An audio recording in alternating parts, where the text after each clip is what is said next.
के अपर बाजार की सुरक्षा के लिए लगाए गए सीसीटीवी कैमरे खराब होने से सुरक्षा राम भरोसे है। अपर बाजार एसोसिएशन का आरोप है कि बाजार में लगे 12 सीसीटीवी कैमरे पिछले 3 महीने से बंद पड़े हैं।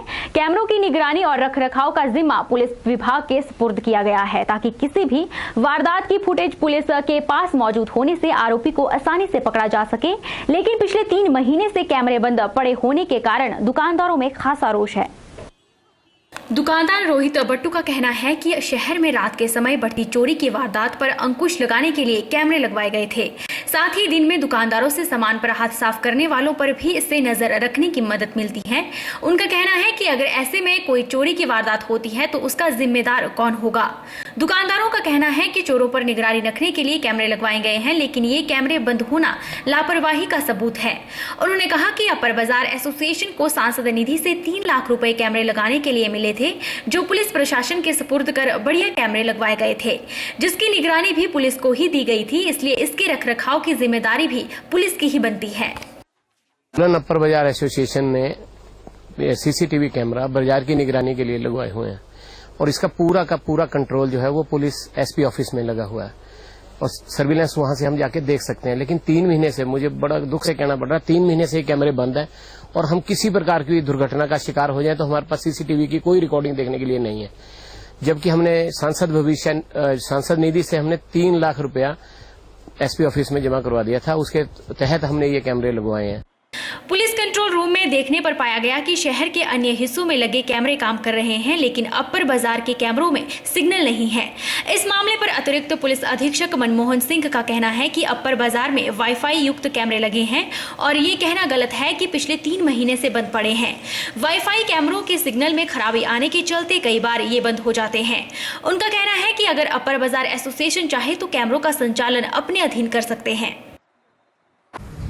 यूबीए मार्केट में 12 के लगभग कैमरे एमसी के द्वारा दिए गए फंड के थ्रू लगाए गए थे, जिसका सारा कोडल फॉर्मेलिटीज और लगाने का कार्य पुलिस ने किसी प्राइवेट एजेंसी से किया था, वह जिसका कंट्रोल रूम हमारे यहाँ पे पुलिस कंट्रोल रूम में।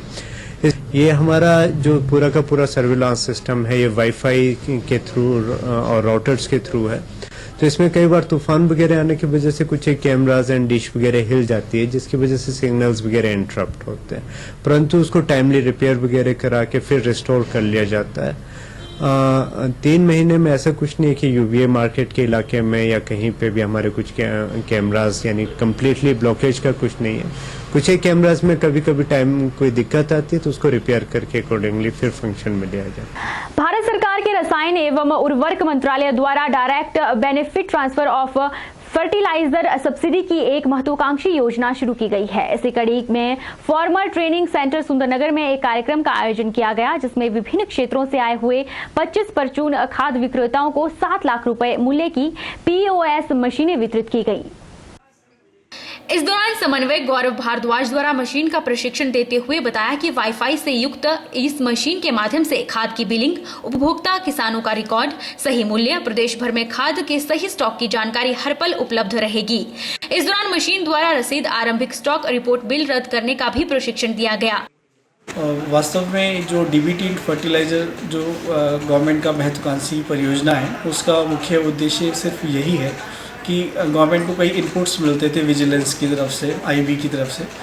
उसमें ये देखा गया कि जो फर्टिलाइजर्स बनाने वाली कंपनी है वो अभी तक जो सब्सिडीज़ मिलती थी वो उनको प्रोडक्शन के आधार पे मिलती थी, जितना वो माल तैयार करते हैं। उसमें ये देखा जाता था कि वो क्लेम ज़्यादा करते थे, लेकिन उसमें सिस्टम में कई लूप होल थे। वो बीच में स्मगलिंग होता था या और कंपनीज़ को, केमिकल कंपनीज़ को और प्लास्टिक कंपनीज़ को दे दिया जाता था, एंड यूजर तक उतना नहीं पहुंचता था। उसको कंट्रोल करने के लिए गवर्नमेंट ने एक फुल प्रूफ सिस्टम तैयार किया है कि जो रिटेलर पॉइंट है, जहां हमारा किसान या हमारा वास्तविक उपभोक्ता आता है, वहां पर आधार से ऑथेंटिकेट किया गया है कि वो अपना फिंगरप्रिंट लगाएगा, वो उसका डेटा आधार के हमारे सर्वर से फैच करेगा। ये जो डीबीटी मशीन है, ये as per ministry of agriculture की डायरेक्शन से हम पीएसओ मशीन डाल रहे हैं, जो फ्यूचर में जितना भी फर्टिलाइजर है इस पीएसओ में बिकेगा। और ये डायरेक्शन जो अभी है डायरेक्टर ऑफ एग्रीकल्चर शिमला की तरफ से हमें डायरेक्शन दिया गया है कि आपने सुंदरनगर में जाली बांटनी है आज हम लोग अपनी टीम के साथ यहाँ आए हुए हैं। बता दें कि पहले खाद्य उत्पादक कंपनी को उत्पादन के आधार पर केंद्रीय सब्सिडी जारी की जाती थी, लेकिन इसका लगातार कुछ कंपनियों द्वारा दुरुपयोग किया जा रहा था। खाद को केमिकल, प्लास्टिक उत्पादक व अन्य कंपनियों को बेच दिया जाता था, लेकिन अब सेल का पूरा डाटा फील्ड से पोर्टल के माध्यम से एकत्रित होने पर ही उत्पादक कंपनियों को सब्सिडी प्रदान होगी, जिससे अब यह फुल प्रूफ परियोजना भ्रष्टाचार पर पूर्ण लगाम लगाएगी। डाइट मंडी में आजकल विभिन्न विषयों पर आधारित टीचर ट्रेनिंग दी जा रही है। यह प्रशिक्षण 9वीं और 10वीं के अध्यापकों को दिया जा रहा है। सर्व शिक्षा अभियान के तहत 1086 अध्यापकों को ट्रेनिंग देने का लक्ष्य रखा गया है, ताकि शिक्षक बेहतरीन तरीके से बच्चों को शिक्षा प्रदान कर सकें। DIET Mandi teacher training in-charge Pushpraj Thakur ने बताया कि डाइट मंडी में 9वीं और 10वीं कक्षाओं के अध्यापकों को विषय आधारित ट्रेनिंग दी जा रही है, जिसमें हिंदी, अंग्रेजी, विज्ञान, गणित और संस्कृत विषयों पर प्रशिक्षण दिया जा रहा है। उन्होंने बताया कि सर्व शिक्षा अभियान के तहत 1086 अध्यापकों को प्रशिक्षण देने का लक्ष्य रखा गया है, ताकि वे बेहतर सेवाएं और शिक्षा बच्चों को दे सके। पुष्पराज ने बताया कि ट्रेनिंग 5 चरणों में दी जाएगी। सब्जेक्ट स्पेसिफिक ट्रेनिंग का पहला फेज 2 अगस्त से शुरू हुआ है और ये 6 अगस्त तक चलेगा। इसके बाद अगला फेज़ 8 अगस्त से 16 अगस्त तक चलेगा।